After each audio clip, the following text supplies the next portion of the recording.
Hola, mi nombre es Juan Antonio Ursúa y esta es una carta al telepensante para el canal Esfera Pública de Vanessa Kaiser. Los invito a todos ustedes a suscribirse al canal y compartir su contenido. Esta carta se va a denominar el surgimiento de una nueva derecha. Con la intención de comentar el intercambio epistolar ocurrido en el diario El Mercurio entre el domingo 15 de septiembre de este año y toda la semana siguiente y durante las fiestas patrias, analizando distintos autores, el video que hizo la Juventud Republicana conmemorando un aniversario del pronunciamiento militar del 11 de septiembre de 1973. Dentro de estas cartas hay distintas personas que las comentan. Está Sebastián Soto, quien fue un experto del mamarracho 2, pero principalmente de Evópolis. ¿Por qué yo les hablo del surgimiento de la nueva derecha? Porque este video permite establecer, el del Partido Republicano, permite establecer de manera más prístina quiénes son la transderecha y quiénes constituyen la derecha. Yo entiendo por transderecha aquel grupo de personas que tiene una, entre comillas, profunda convicción de que defienden ideas de derecha, pero lo que en la práctica, en la materialidad de la realidad, lo que hacen es asumir banderas de centro izquierda y tratan de ponerlas en una planilla Excel para tratar de implementarlas un poco más lento, tratando de conjurar la realidad por la sencilla razón de que se estiman que son unos muy buenos gerentes o administradores. Eso no tiene nada que ver con la defensa de ideas de derecha, de entender que el ser humano, la persona, es un fin en sí mismo, que está dotada de ciertos derechos que son anteriores al Estado, que el Estado está al servicio de la persona humana y que en tal orden de ideas se tiene que proteger el derecho a la vida, el derecho a la propiedad, la aproximación a la realidad mediante el uso de nuestras facultades materiales, de nuestras facultades racionales, ¿ya? Entonces, ¿qué es lo que hacen estos grupos de transderecha como Evópolis, de Gonzalo Blumel, Ignacio Briones, María Emilia Undurraga, Luz Poblete y Hernán Larraín? Ellos parten diciendo, el lunes 16 de septiembre, dicen que el video publicado por las juventudes del Partido Republicano representa un lamentable retroceso democrático desde un sector de la derecha. Cuando desde la transderecha nos están hablando de un lamentable retroceso democrático, adivine lo que están haciendo. Están utilizando la premisa de que por pensar distinto usted es una amenaza para la democracia. Es decir, están haciendo la misma estrategia que se está utilizando en Estados Unidos, que se usó con Trump, con Bolsonaro, con Milei. Entonces empiezan con estos argumentos ad Hitlerium, ¿ya? Siguen con esos análisis. Luego responde a este análisis Axel Kaiser, aludiendo a que esta visión que se está dando es una visión maniquea, es una visión propia de personas que simplemente están analizando en una planilla o que están analizando en un laboratorio la plausibilidad de la defensa del gobierno militar o de la defensa de movimientos armados en determinadas circunstancias. Yo creo que este análisis nosotros tenemos que tenerlo constantemente, porque uno de los grandes elementos que produce la separación o un cáncer en la derecha es la aproximación hacia el fenómeno de lo ocurrido el 11 de septiembre de 1973. De ahí se produce esa separación entre aquellos que dicen que asumen la premisa de izquierda de la violación sistemática de los derechos humanos, de que se pudieron haber hecho otras cosas.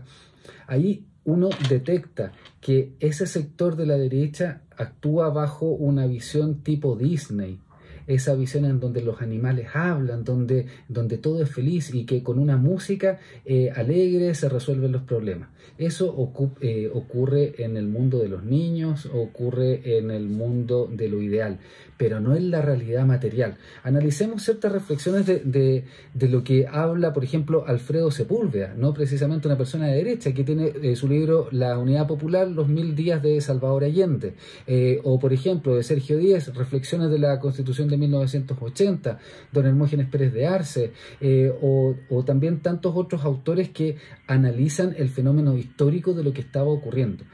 Lo que yo les quiero transmitir es que los fenómenos históricos y políticos no ocurren en el vacío, ¿ya? Necesariamente ocurren en un contexto sociocultural determinado dentro del cual uno tiene que tomar ciertas decisiones. Recordemos, por ejemplo, que el senador en su época, Salvador Allende, se consideraba marxista, y tal como lo dice el mismo Alfredo Sepúlveda, cita cuando él va a visitar en 1959 a Fidel Castro y al Che Guevara, a quien lo veía como un ejemplo de consecuencia. En una entrevista a propósito de esa visita, él dice: los imperialistas opondrán la violencia a cualquier movimiento popular que en nuestro continente esté en condiciones de alcanzar el poder. Y más adelante dice: nuestra obligación es acentuar la lucha, movilizar a las masas, vincular la acción antiimperialista a las reivindicaciones cotidianas de la población, la huelga, la ocupación de las tierras, la movilización colectiva y la toma de conciencia de que a la violencia reaccionaria se opondrá y opondremos violencia revolucionaria. ¿Cómo se interpreta eso dentro de un fenómeno histórico? Es decir, estábamos haciendo un llamado, este señor estaba haciendo un llamado a la guerra civil. Esto no es un elemento aislado, ya no es un cherry picking. Tal como el año pasado se hizo un análisis a propósito de la conmemoración de los 50 años del pronunciamiento militar en el Mercurio, en donde destacan las declaraciones de una, comillas, desconocida columna de Luis Corvalán, quien hace el siguiente comentario, el entonces exsecretario general del PC. Él dice, comillas: la revolución chilena también tendrá que ser obra de las amplias masas, en primer lugar del proletariado. Este dirigirá la lucha popular probablemente por la vía pacífica. La vía violenta, como hemos dicho, no está excluida, pero en ambos casos, conviene subrayarlo, se trata de integrar a la mayoría del pueblo en la lucha, de desplegar al viento y la bandera de la lucha de las masas y lograr el mismo cometido. ¿Serán simplemente bravuconadas lo que estaban diciendo estas personas? Entendamos que Salvador Allende llega a instalarse en la Unidad Popular, que era prácticamente un polvorín de distintos sectores, dentro de aquellos que querían aplicar la violencia con mayor rapidez y otros que querían utilizar otros medios, pero no descartaban de la vía violenta, como lo decía Luis Corvalán. El Partido Socialista, marxista, leninista, en 1966, un año después, en el 22º Congreso, nos señala que la idea revolucionaria es necesaria y legítima, resulta necesariamente del carácter represivo y armado del Estado de clase, constituye la única vía que conduce a la toma del poder político y económico y a su ulterior defensa.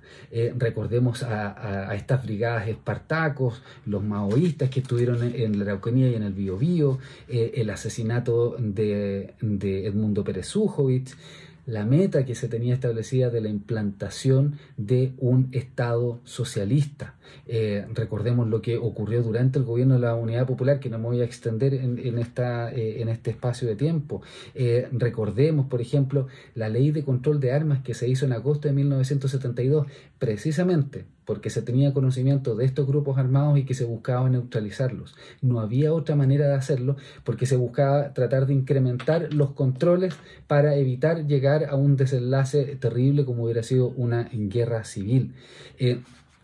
La premisa que utiliza la transderecha es que siempre se pudo haber hecho algo, siempre se pudo haber evitado, pero la evidencia histórica a la cual nosotros podemos aproximarnos por el uso de nuestras facultades racionales nos lleva a entender que en esa época también hubo personas que pensaron lo mismo y que realizaron todas las conductas posibles para poder hacer una acusación constitucional, para pedir una salida institucional de Salvador Allende, pero eso simplemente fue inevitable y se llevó a cabo el pronunciamiento militar como una consecuencia, prácticamente un cuarto pronunciamiento después del pronunciamiento del 22 de agosto de 1973 del Congreso Nacional, o el de marzo de 1973 de la Corte Suprema, también de la Contraloría General de la República y de los diversos grupos colegiados de profesionales que decían que simplemente esta cuestión era insostenible. En definitiva, para no extenderme, lo que yo quiero transmitir con esta carta es que cuando uno entiende los fenómenos históricos, las decisiones políticas que se dan en ciertos momentos, se dan de buena fe, se dan con la intención de evitar un totalitarismo, tal como ocurrió con el gobierno de las Fuerzas Armadas, que en su propia declaración de principios establece su mirada de un Estado más pequeño, un Estado al servicio de la persona humana, precisamente para evitar totalitarismo y permitir el florecimiento de la comunidad nacional.